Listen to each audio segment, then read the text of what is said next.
tardes. Hoy tengo el placer de presentarles el libro El choque de civilizaciones del autor Samuel Huntington. Señor Huntington, me gustaría preguntarle, ¿cuál es la postura principal que presenta en su libro? Bueno, primero que todo, buenas tardes para todos.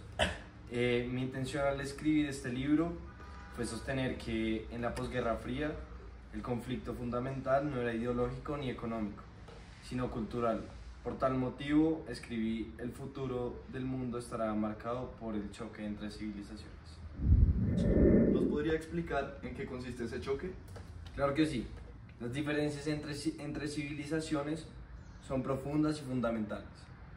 Las interacciones entre ellas serán frentes de batalla del mañana. La religión, la cultura y la historia definen quiénes somos y a dónde pertenecemos. Y esas diferencias nos desaparecerán.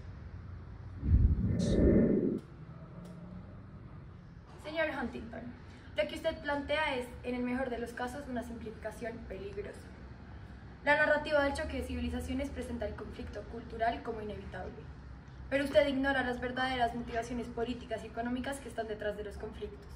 Por ejemplo, en la invasión de Irak, el control de los recursos petroleros fue un factor mucho más decisivo que cualquier enfrentamiento cultural.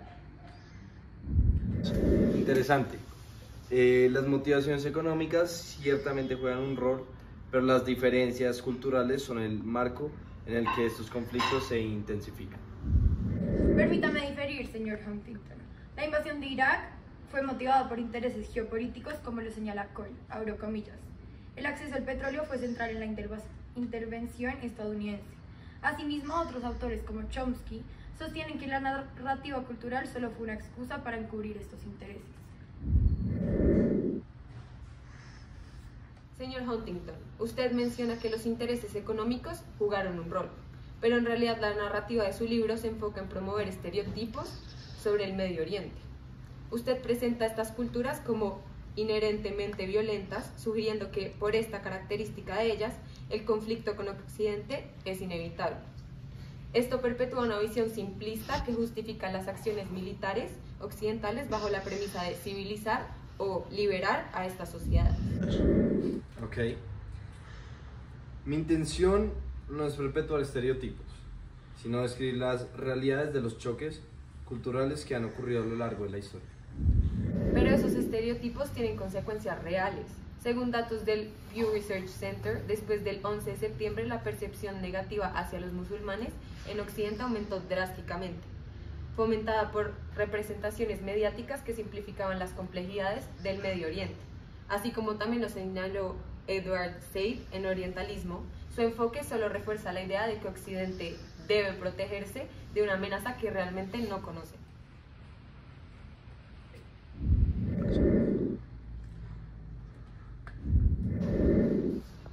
Señor Huntington, sin embargo, entiendo que usted expone unos argumentos específicos que se refieren al choque cultural al que usted menciona.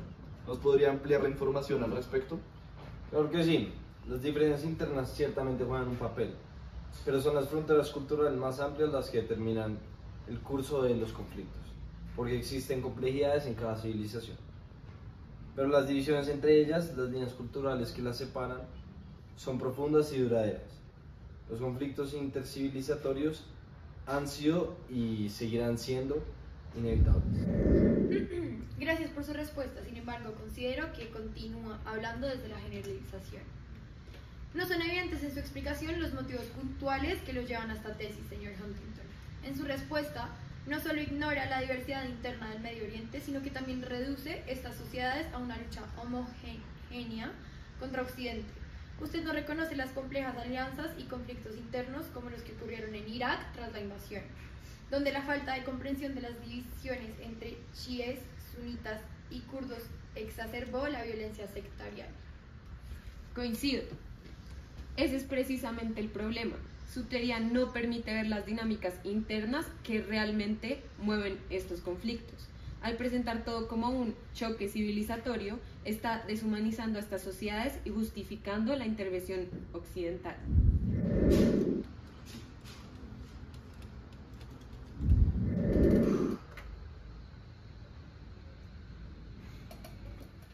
Para responder más puntualmente a las inquietudes del público, ¿Nos podría dar ejemplos de situaciones específicas que apoyen la tesis general?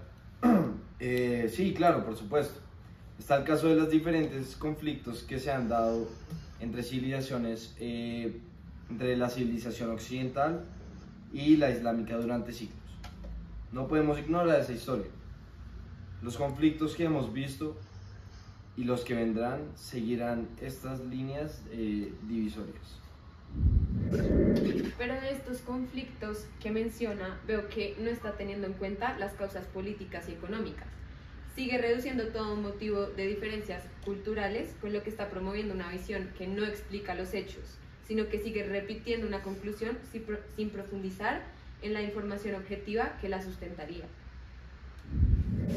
Señor Huntington, con la intención de cerrar el conversatorio, le voy a pedir que haga una última intervención para que pueda acabar su discurso. Pues ahí está el libro, precisamente para dejar clara mi posición. Muchísimas gracias. Muchas gracias a todo el público. Oigan, siento que después de esta conversación como lectores quedamos con las mismas dudas. De acuerdo. Quizás no sea un choque de civilizaciones lo que estamos viendo, sino un conflicto sobre el poder y el control disfrazado de diferencias culturales. Sí, totalmente de acuerdo.